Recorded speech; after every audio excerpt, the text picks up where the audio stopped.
Mais um Sala de Imprensa começando aqui na TV Assembleia, nossa reunião de pauta entre os jornalistas que atuam na Casa de Leis, que debatem os vários assuntos aí que cerceiam a atividade dos deputados estaduais por Mato Grosso do Sul. Hoje discutindo mais projetos de leis que estão tramitando na Assembleia Legislativa.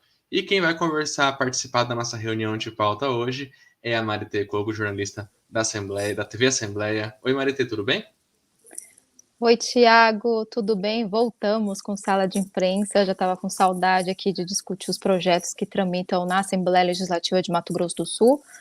Hoje, aqui na nossa pauta, né, 3 projetos importantes, né? Daqui a pouco você já chama aí o nosso parceiro Daniel também.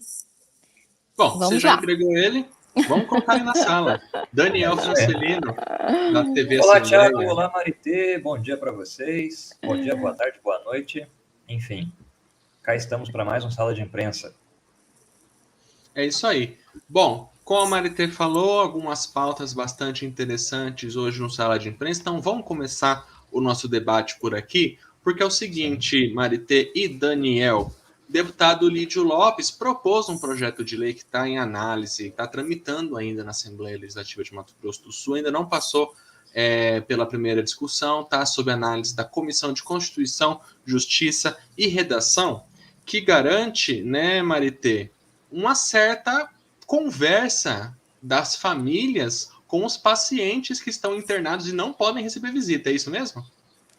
Exatamente, Tiago. Acho que essa necessidade, né, do deputado em apresentar essa proposta veio justamente por conta desse momento que vivemos, né, com a pandemia, muitas internações, e a gente sabe que quem está passando aí por essa doença, né, quem está com Covid, né, e tem que estar internado, né, necessite de internação, não pode receber visita, até porque tem todo o processo aí de contaminação, e a gente sabe também o quanto é importante para esse familiar, né, ter esse contato, né, ter o boletim, né, por mais que a gente receba o boletim médico, né, ver o seu ente querido ali para ver se está tudo bem, também faz parte, né, do processo de recuperação, né? Acho que até uma questão ali que é um auxílio muito importante, né? Essa segurança que o familiar passa,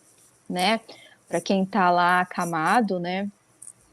Eu que já tive Covid, você também, né, Tiago? Não é fácil, ainda bem que nós não precisamos de internação, mas é um processo muito difícil, doloroso, mexe com o psicológico da gente, a gente tem que ficar ali 14 dias, até mais, né? No meu caso foram 20 dias de isolamento, e realmente o deputado Lídio Lopes teve essa sensibilidade nesse projeto, eu senti muito isso, sabe? Desse paciente que está internado, não só por conta da Covid, a necessidade veio por conta da pandemia, mas é por qualquer doença, né, que seja transmissível, né? Esse paciente vai ter a oportunidade de ter aí uma ligação por videoconferência ou pelo seu celular, caso esse paciente não tenha o seu celular ou o iPad, qualquer eletrônico que seja disponível, né, para fazer videochamada, o hospital vai ter que disponibilizar, né, esse acesso ao paciente, uma ligação a cada 2 dias, muito necessário, muito importante para a recuperação desse paciente. Então, como você já disse, Tiago, esse projeto do deputado Lídio Lopes do Patriota está ali na fila de análise para entrar, né, na CCJR.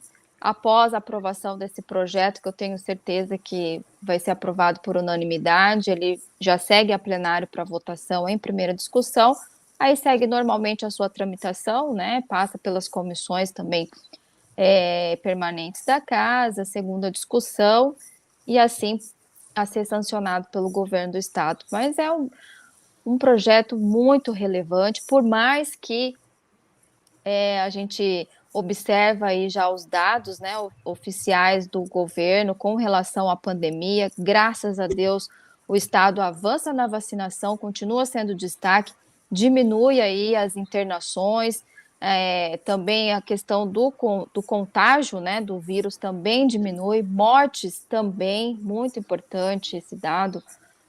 O último boletim, uma morte só em Mato Grosso do Sul por conta da Covid, as internações de um mês para outro caíram de 102 internações para 84, então, assim, graças a Deus, Mato Grosso do Sul avança nisso. Só para a gente reforçar, então, pelo texto da lei, essa comunicação entre o paciente e a família, ou é com o próprio dispositivo do paciente, se ele levar, ou a unidade de saúde vai oferecer um, é isso? Então, um dos artigos fala justamente sobre isso, Tiago. No caso, o eletrônico do paciente, mas caso ele não tenha, né, pode acontecer, não tem o celular, não tem um tablet, um notebook, enfim. O hospital que ele está internado tem que oferecer ao paciente. Daniel, quando a Sim, gente vê um Thiago. projeto de lei como esse, uma situação como essa, como a Marité falou, a pandemia trouxe isso porque a gente não refletia muito sobre essa questão do isolamento, da necessidade de se isolar e de também conversar com a pessoa isolada, como que a gente fazia antes, Daniel? Porque a gente nunca tinha pensado nisso. Olha, Thiago, a gente até tinha pensado, porque algumas situações acabaram ocorrendo. Eu pelo menos já vi alguns vídeos de receber por WhatsApp ou de ver postado em mídias sociais de pacientes ali que estavam isolados em hospitais e faziam as videochamadas para os seus familiares. E aí eu já não sei se de dispositivo próprio ou fornecido pelo hospital, mas acaba que assim é bom porque formaliza, né? Institui que é possível, que dá para fazer e que acaba sendo aí um direito do paciente. Isso ajuda bastante.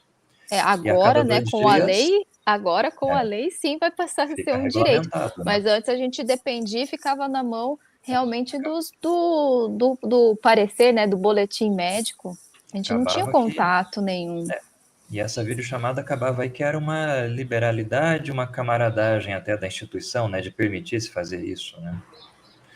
E a Então, cada 2 dias é um prazo ali longo, mais ou menos você está vendo a pessoa de algum modo, né, e ouvindo. E é triste a gente ter a consciência de que muito cidadão não tem acesso à internet, não tem acesso a esse eletrônico e se despediu ali no último momento Sim, do seu ente querido a partir do momento que ele entrou no hospital, porque a gente teve muitas perdas, né, de sim, vidas ali, né? Foi o último contato da família, foi internando o seu ente querido e depois receber a notícia, né, do falecimento por conta da Covid. Então, assim, é sim, muito triste, né? E você não vê mais, porque ali também faleceu ali por conta da Covid, você não pode ter contato nenhum, né? sim, É verdade. triste. exato. E também, de certa forma, não que o contato com o familiar tenha algum tratamento terapêutico que vá curar a doença nem nada, mas para o Consolador, subjetivo de cada um, né, a força de vontade, pelo menos, né, dá uma reforçada Sim, naquilo ali, né, você poder conversar com alguém da sua família. é o emocional, isso conta muito. O emocional ajuda, não tem como. e Acho que é no um caso, ponto positivo. sim, e no caso aí de ser uma fatalidade que a pessoa realmente não resista, colabora para o familiar, para os amigos, para os entes ali daquela pessoa que partiu, a vivenciar um pouco melhor o luto. Com certeza. Também Bom, acredito muito nisso. como a Marité falou, a matéria está sob análise dos deputados. Se você achou interessante o texto, quer conhecer certinho lá como que qual que é essa proposta do deputado Lídio Lopes, do Patriota, é só você acessar o site da Assembleia Legislativa, o www.al.ms.gov.br. Lá na aba Processo Legislativo, você tem acesso a todos os projetos que tramitam na Assembleia Legislativa e com certeza você vai procurar, muito fácil a ferramenta, você vai procurar por esse texto e vai encontrar e vai poder também ver a fundo aí, conhecer bem qual a proposta do deputado. Bom, vamos para a próxima pauta, Marité e Daniel, porque é um pedido de há muitos meses, há muitas semanas, os deputados faziam indicações ao governador Reinaldo Zambuja, faziam requerimentos ao governador Reinaldo Zambuja para que o governo do estado solicitasse, aliás, para que o governo fizesse estudos sobre uma possível redução da alíquota do IPVA. Por que a Assembleia já não fez isso, né? Porque, segundo a nossa Constituição Estadual, não é competência do Poder Legislativo propor esse tipo de alteração tributária. Ou seja, qualquer mudança nos impostos, ela precisa partir do chefe do Poder Executivo, no nosso caso aqui em 2021, ainda o governador Reinaldo Azambuja. Mas por que surgiu essa história toda? Por que precisamos baixar o IPVA? Maritê e Daniel, acho que vocês dois possuem carros que se não ou foram adquiridos não tão recentemente, né? E com certeza vocês ficam cuidando da tabela FIPE, que é uma tabela de referência aqui no Brasil para seguradoras, para cobrança do IPVA. Os carros, em função da crise de fornecimento de matéria-prima para construção de novos veículos, tudo isso em razão da pandemia, às vezes você compra um carro, dali um tempo o carro está mais caro do que quando você comprou. Então, o que acontece? Um carro usado, ele valorizou na pandemia e o IPVA é calculado como? Em cima da tabela FIPE. E a tabela FIPE valorizou. Ou seja, a gente tem uma alíquota de 3,5%, por exemplo, sobre veículos, sobre carros de passeio, e eu vou, de um ano de 2021 para 2022, com esse carro valorizado, eu vou cobrar mais imposto. Sim. Aí que veio a cobrança dos deputados para que o governo do estado fizesse estudos de impacto e propôssem alguma solução para isso, para que as pessoas não pagassem mais imposto, porque a alíquota não mudou, continua em 3,5%, mas o valor base para se calcular isso subiu. No mercado. Subiu muito. Quem tem carro novo até, a Marité acho que até fez uma mudança aí no seu veículo esse ano, o Daniel está estudando, mas está muito bom para vender, porque o carro valorizou. Agora, para comprar um veículo novo... Tanto é que o mercado de usados está muito aquecido. A minha troca, normalmente, eu vendia por fora, né? O carro. E esse ano, super que compensou entregar na concessionária mesmo.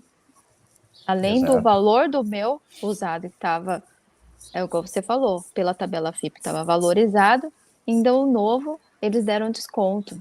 Então, assim, para mim foi super compensador. Mas, além disso, Thiago, voltando ao assunto que você falou, que não é de competência da Assembleia, mas é importante a gente destacar aqui o quanto a Casa de Leis tem trabalhado efetivamente em parceria com o governo com relação a isso, sabendo, tendo essa consciência, mas ali, né, trabalhando por fora, fazendo as indicações necessárias, né, porque são os deputados que rodam aí o Estado e vê a necessidade dos municípios, e trabalhar em conjunto com o governo do Estado nisso, né, porque essa questão da redução realmente foi um apoio em conjunto dos 24 parlamentares indicando, né, ao governador.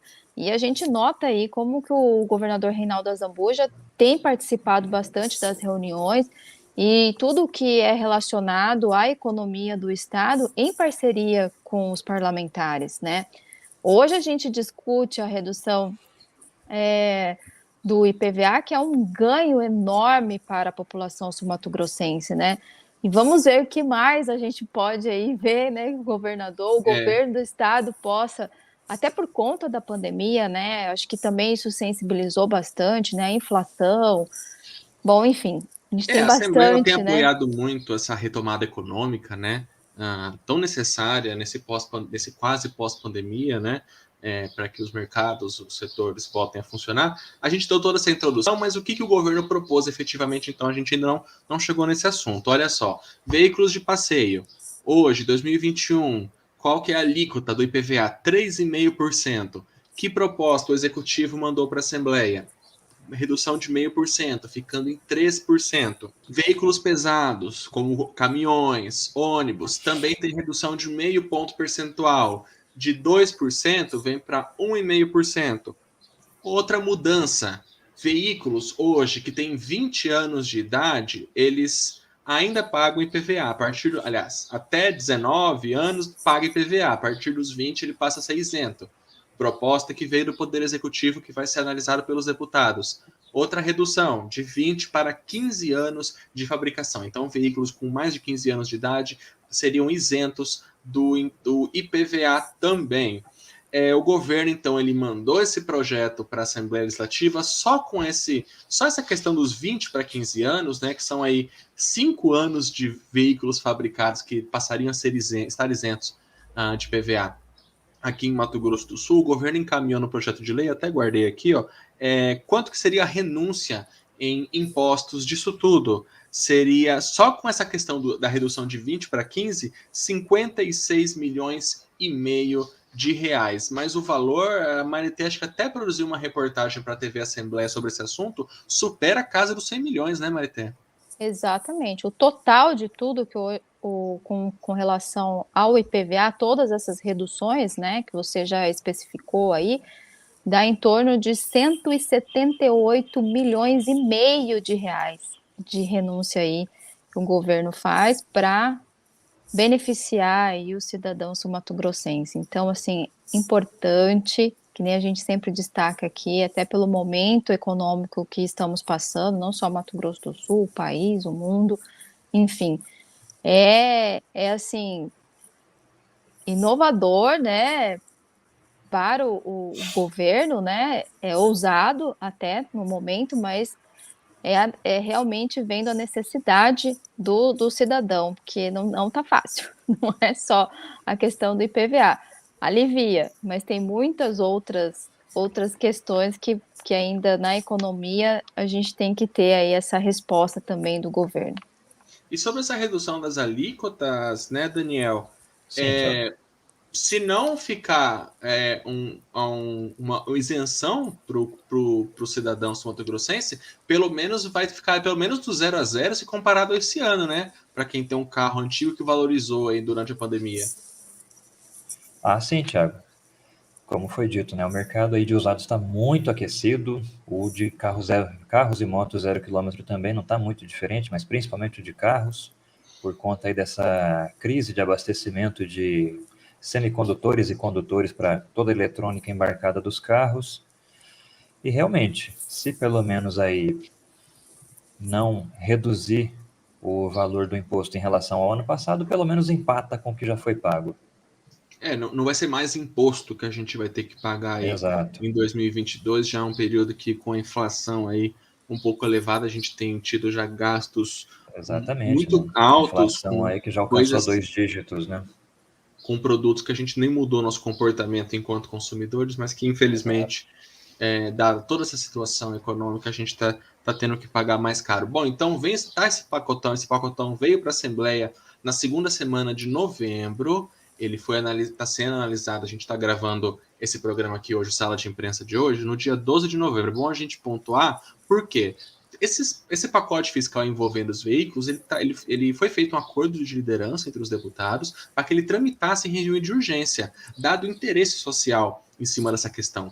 Então, assim, essa matéria vai ser votada, vai tramitar em regime de urgência, e tão logo essa tramitação, porque é um pouco mais curta, cesse, já vai ser aprovada essa matéria. Então, até É, pode ser que quem assiste a gente num outro, e muito longe da data que a gente gravou, esse assunto já esteja valendo aqui em Mato Grosso do Sul. Diga lá, Marité. É importante também, Tiago, a gente pontuar aqui que o governador, durante a apresentação do projeto na Assembleia, ele destacou aqui que tudo isso foi possível por conta da estabilidade fiscal aqui do Estado, tá? Porque o cidadão comum que não acompanha diariamente a questão da economia ou até como que funciona os trâmites da Assembleia Legislativa, assim, mas está reduzindo agora para que no próximo ano ou próximo governo isso volte ao normal? Não. O governo ele fez essa redução até porque o Estado ele está com essa estabilidade fiscal e também todas as metas estabelecidas pelo governo com relação à economia também faz parte do programa Ajuste Fiscal, então está tudo estabelecido. O governo do estado, o Reinaldo Azambuja, ele realmente ele confirma que o ano foi difícil, né? Vou até ler aqui uma parte onde, na hora que ele apresenta o projeto na Assembleia, tá? Abre aspas aqui. É um ano difícil para todos, para o assalariado, o trabalhador, a trabalhadora. a inflação realmente corrói o salário, aumenta o preço dos itens de consumo e diminui o poder de compra. Quando você abre mão de mais de 78 milhões de reais que sairiam do bolso do contribuinte, você está ajudando também todos os setores que pagam IPVA. Fecha aspas, aí o governador Reinaldo Azambuja. Então, Mato Grosso do Sul aí, mais uma vez à frente, é um estado que realmente manteve a sua estabilidade fiscal, por isso está sendo possível dar esse benefício ao cidadão.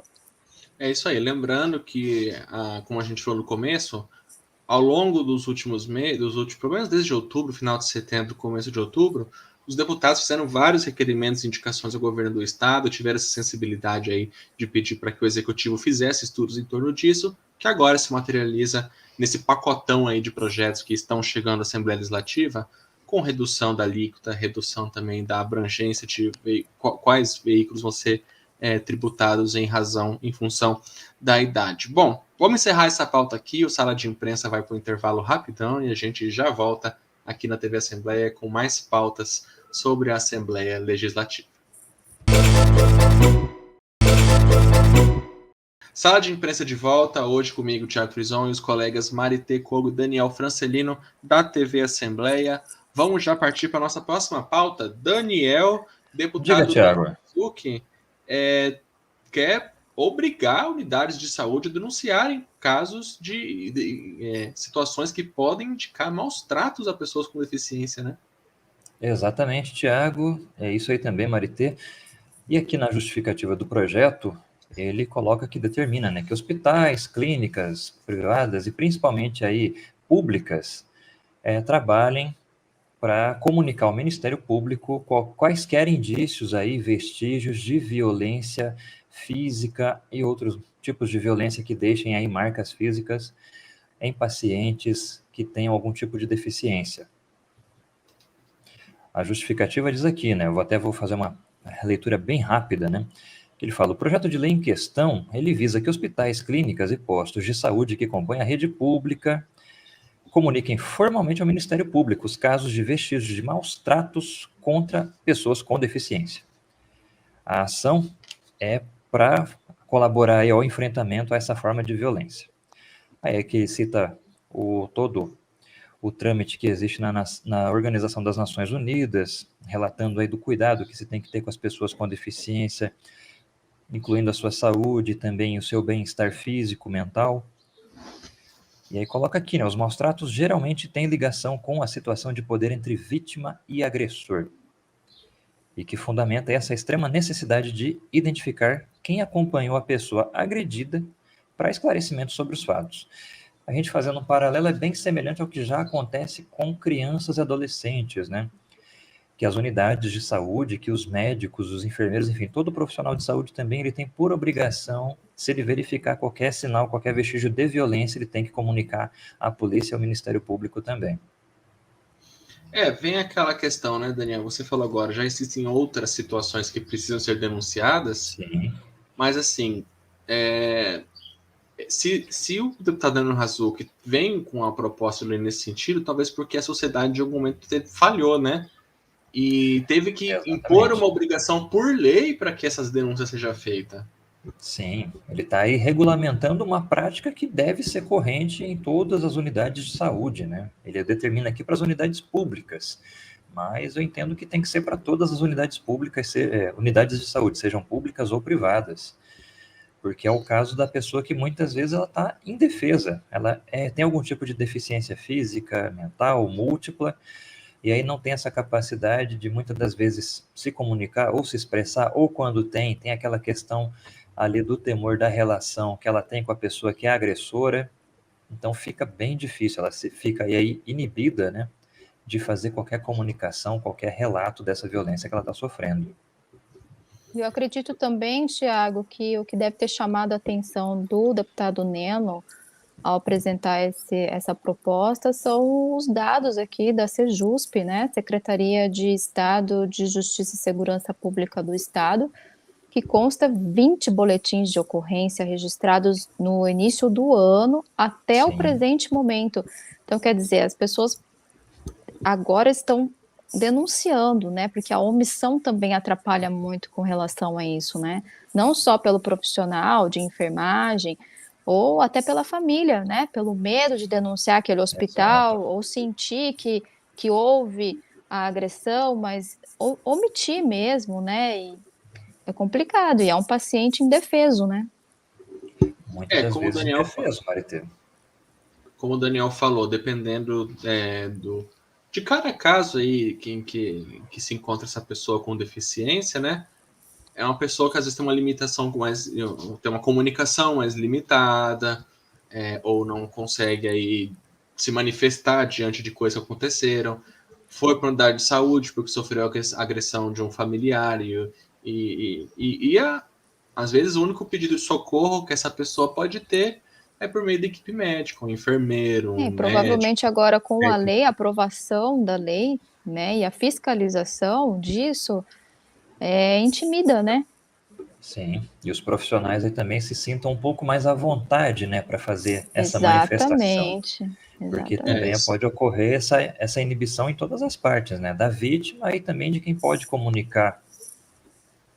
isso que você falou, Daniel, é até Sim, importante, porque desde que passa a constar com a prática ética desses profissionais da área de saúde e eles deixarem de comunicar isso, também passa a representar algo que omissão, começa a fugir da atuação deles. sim, E outro ponto que a Maritê falou, sentir segurança em denunciar, porque ela já vai estar exato, amparada aí É por uma lei. amparada, exatamente. É como o primeiro projeto que a gente discutiu hoje, do deputado Lídio Lopes, que a Maritê trouxe para a gente, da questão da videochamada. São questões que para a gente até parecem um pouco essenciais, mas que A precisam estar. lei, A lei precisa exatamente. garantir algumas coisas. E quando a a gente tem isso, segurança jurídica, né, que a gente a tanto chamada escuta falar. verdade, essa questão da segurança jurídica, ter uma coisa mesmo que básica garantida em lei, mas ela está em lei, ela torna-se uma obrigação dos Exato. poderes, uma obrigação das pessoas em fazer aquilo se cumprir. Até porque a gente costuma criticar muito atos de outras pessoas, mas também é muito importante que a gente cumpra corretamente com os nossos atos de acordo com a lei. Daniel, matéria então Sim, que está tramitando na Assembleia ainda está indo para a CCJR, né? exatamente, Thiago. Ela ainda não foi colocada em votação, não foi discutida e também ainda não foi para a CCJR, que é a Comissão de Constituição, Justiça e Redação, Tá na para ela ser fila aí. analisada. Exatamente, está na fila. Mas como o Ela tema aí tá. é bastante relevante, eu acredito que vai suscitar muita discussão, discussões aí positivas, né, de apoio ao projeto. É aguardar e realmente esperar por boas novidades. Como a gente já está se aproximando aí também do fim das atividades desse ano, né? Das atividades parlamentares, a gente sabe que a Comissão de Constituição, Justiça e Redação, ela tem até o final do ano para limpar a pauta. Então, distribuída a matéria vai ser, com certeza, Sim, e pode até já entrar em votação, né? Ainda esse ano. exato. Aí abre-se um novo período de emendas, né, de É, acordo com o Sim, regimento interno da Assembleia Legislativa. Mas, como a gente sempre relembra, eu vou relembrar mais uma vez aí para quem está assistindo a gente, quer saber e conhecer mais sobre o texto aí proposto pelo deputado Leno Hazuki do PTB, é só você acessar o www.al.ms.gov.br. Bom, vamos partir para a próxima pauta. Daniel, mais alguma consideração? olha, só para terminar realmente, né, Tiago, como a Maritê Vamos lá. disse aí, os dados da Sejusp, né, de número de boletins de ocorrência, é bem provável até que esses casos de violência sejam muito maiores muito, com pela certeza. dificuldade que eu coloco aí de como denunciar isso para quem denunciar sem se expor também.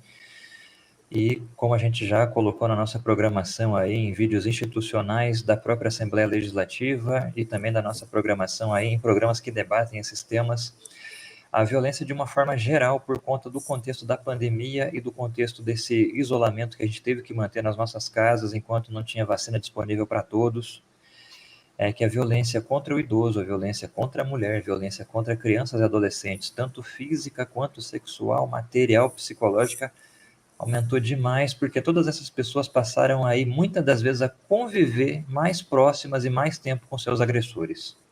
E a gente observa o quanto a Casa de Leis tem feito propostas, né, justamente nesse sentido, não só contra, nesse caso do projeto que o Daniel está explicando, né, só para deficientes, né, mas é justamente isso, maus tratos com criança, idoso. Nossa, a gente tem uma frente parlamentar na casa aqui, Exatamente. justamente só para cuidar desse assunto, né, que é o deputado Esses Renato temas Câmara aí do já MDB, foram. que é forte. Então, assim, a gente vê o quanto o trabalho da Casa de Leis é extensivo, intensivo, nessa questão de combate à violência.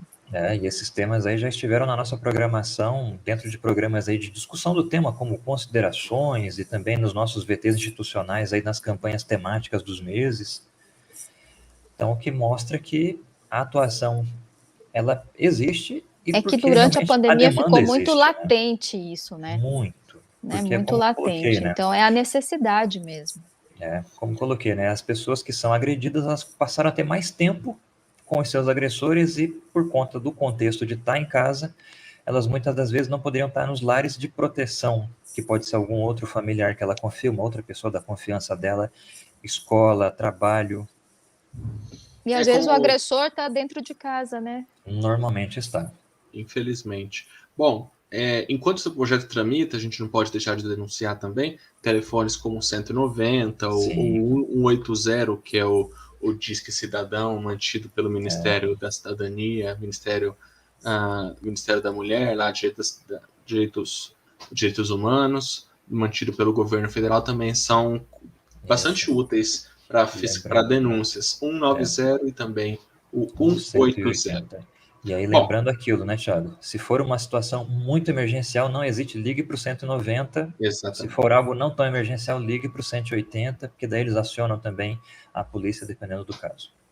É isso aí. Bom, vamos para a nossa última pauta do programa de hoje, matéria do deputado João Henrique, do Partido Liberal, que trata da. Na verdade, é o seguinte: com a pandemia, muita gente passou a ficar inadimplente com as concessionárias de energia elétrica, em razão de uma perda de renda, perdeu o emprego e outras questões também. Os membros da família passaram a ter diminuição da renda. O que o deputado João Henrique ele vem propor agora? Eu vou até abrir aspas aqui do primeiro artigo desse projeto de lei. Fica proibida em Mato Grosso do Sul a cumulatividade do corte de energia e também da realização de protesto em cartório pela empresa fornecedora de energia elétrica contra consumidores com fatura em atraso, que passa então a ser considerado constituindo prática abusiva. Na prática, então, o que a gente pode passar a ter aqui em Mato Grosso do Sul? Uma pessoa que não conseguiu pagar a conta de luz dela, vamos supor que ela tenha meses de pendência já com a companhia de energia. A companhia ela vai fazer o corte, a companhia ela vai fazer um protesto no cartório. Isso, segundo o deputado João Henrique, cria uma situação, vou até abrir aspas novamente aqui, desvantagem exagerada e incompatível com a boa-fé ou uma situação que não existe equidade.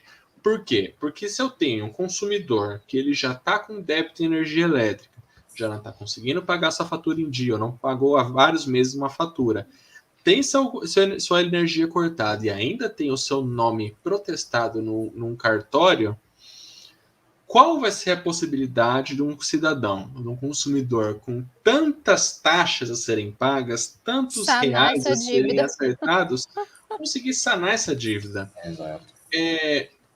Você retirar um protesto de um cartório, o primeiro passo é você quitar a dívida por completo.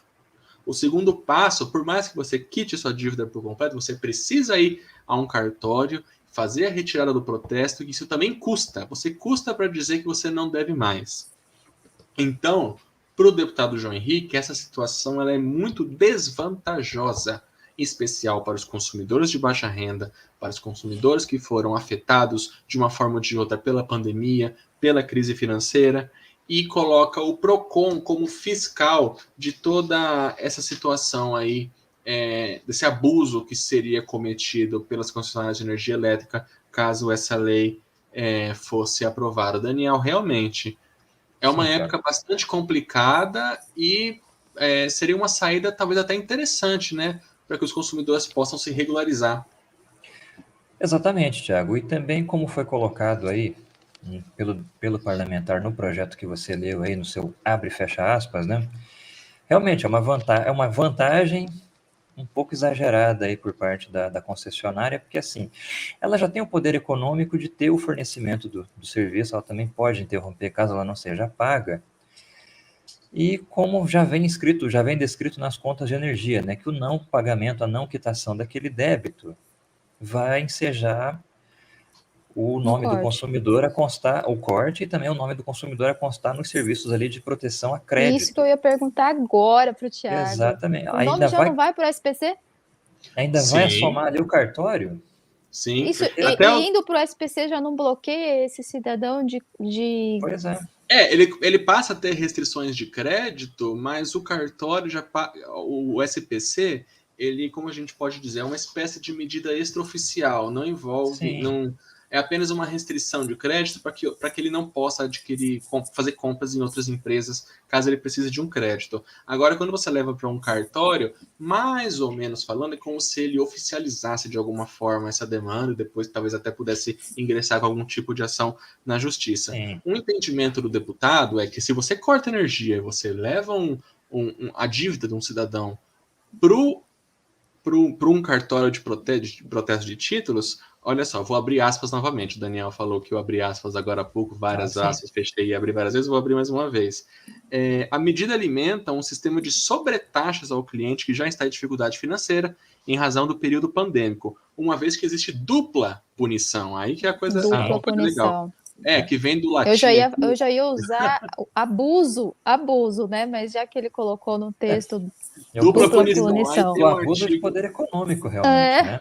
Porque já cortou o serviço, já tem a dívida, ainda tem mais uma dívida com o cartório agora. Exatamente. Existe uma dupla punição ao consumidor, observando que já existe o corte de energia como sanção cabível. Então, essa cumulatividade entre corte de energia e protesto, na visão do deputado João Henrique, ela torna-se uma prática abusiva pelas sem contar que no cartório o valor é puxado, né, Thiago? Às vezes é muito caro você tirar uma dívida de um cartório. Eu não sei bem, aí eu vou ficar devendo aqui para o nosso sala de imprensa de hoje, posso até trazer numa próxima edição, como que é feito o cálculo aí das dívidas, para você retirar o seu nome como protestado lá nos cartórios, que pode até gerar problemas para o CPF da pessoa. Sim. Enfim, é uma burocracia, é um problemão danado essa questão de protesto de Mas o projeto, Thiago, só para assim, quem está nos assistindo entender certinho, é só essa questão do nome não ser não ir para o cartório. Tá? Porque já existe o corte de energia como sanção. Não pagou, cortou. Isso é uma sanção. Não está sendo proibido isso. Agora o que está sendo proibido é você cortar e você levar ao cartório de protesto de título. Porque você vai punir duas dívidas. Tá, o projeto, então, elimina essa parte... Essa acumulação de situações. Essa dupla punição, que foi até um termo que ele colocou aqui. Evita essa dupla punição. Porque o consumidor já está com problema de pagar, já está com a dívida lá para poder liberar, poder fazer a reabertura do crédito e ainda ter que ir ao cartório de protesto de título, retirar o seu nome. Dessa situação que o deputado João Henrique está querendo acabar aqui em Mato Grosso do Sul, Daniel. E diferentemente de outros serviços e outros produtos aí que a gente pode adquirir e contratar, né, Thiago? Energia elétrica é essencial. A menos que a gente é essencial, e a menos que a gente esteja errado aqui, só temos uma fornecedora no estado, né? Então, se você teve cortado por essa única, você não contrata com nenhuma outra. Sim, aí a gente retoma o debate da essencialidade, né, da energia elétrica ser um produto essencial, às vezes até um produto para manutenção da vida, né, em casos mais extremos, mas é isso. Então, resumindo mais uma vez aí, para que a gente fique muito bem claro, como a Maritê falou, o projeto ele não vai impedir que a sua energia seja cortada, mas ele vai impedir que se você esteja em débito com a companhia de energia elétrica e você tem energia cortada como uma sanção, que você não seja duplamente punido a um cartório de protestos, né? Exatamente. E só para fazer um memorial bem curtinho, né, Thiago? Durante Vamos lá, esse Daniel. ano e o ano passado, aí, no contexto da pandemia também, a gente teve algumas iniciativas parlamentares aí para se suspender, né, os cortes de energia, os cortes de água, por serem serviços essenciais, né? E por E conta nessa desse E contexto, retomada, a a gente redução perdeu também, renda, e a redução sim, também. e a redução também. são várias medidas aí que até os deputados vêm propondo aí para tentar aliviar a vida da população nessa retomada, nessa recuperação econômica. Bom, encerramos então essa última pauta do Sala de Imprensa. Foi 4 projetos de lei que a gente trouxe aqui, bem interessantes, todos estão ainda tramitando na Assembleia, é bom pontuar, todos estão tramitando. Se você assistiu a nossa edição aqui, bem depois aí do dia 12 de novembro, ou está vendo a gente no YouTube em outra data aí, 2022, 2023, e está falando, nossa, mas isso é agora? Não, estamos em 12 de novembro de 2021, essas matérias hoje, elas estão tramitando na Assembleia Legislativa de Mato Grosso do Sul, e você sempre pode conferir essas e outras lá no www.al.ms.gov.br. Bom, chegamos ao fim, eu vou agradecer aqui ao Daniel pela companhia e o debate de hoje. Disponha, Daniel, Thiago. muito obrigado. Disponha, Thiago. Eu que agradeço aí poder participar, trocar essas ideias com vocês. Já é muito parecido com o que a gente faz ali no nosso contexto de redação diariamente, Com né? certeza. E o bom é que agora quem nos assiste pode também participar aí dessa nossa discussão. Exatamente. Marité, é isso aí, né? Muito obrigado. Obrigada a você, Tiago, ao Daniel também. Como o Daniel falou, né? Faz parte do nosso dia a dia essa nossa discussão. Quem sabe aí pós-Covid, né? A gente sai aqui dessa telinha e a gente tem um cenário bem bonito para o nosso sala de Assim imprensa. esperamos. Poder né? ficar próximo, muito próximo um do outro, sem as máscaras também. Mas é como a Marité falou, a gente sempre debate isso. Quem assiste a primeira discussão, terça e quinta, 8h45 da manhã, quarta-feira, 7h45, antes da CJR, é esse tipo de discussão que a gente tem por lá. A gente fica debatendo como que as leis funcionam, como que a gente vai explicar isso de uma forma bastante fácil para a nossa audiência. Bom, esse foi o Sala de aproximar Imprensa. cada vez mais, né, Tiago? Aproximar o cidadão cada vez mais da Casa de Leis. São temas que parecem difíceis, mas não são, não. A gente consegue tentar, a gente tenta traduzir. Bom, você pode rever e rever essa edição lá no YouTube, é só você pesquisar por Assembleia Legislativa de MS, e também ao longo da nossa programação está aí o Sala de Imprensa. Muito obrigado pela sua companhia e nós voltamos na próxima. Tchau. Até logo.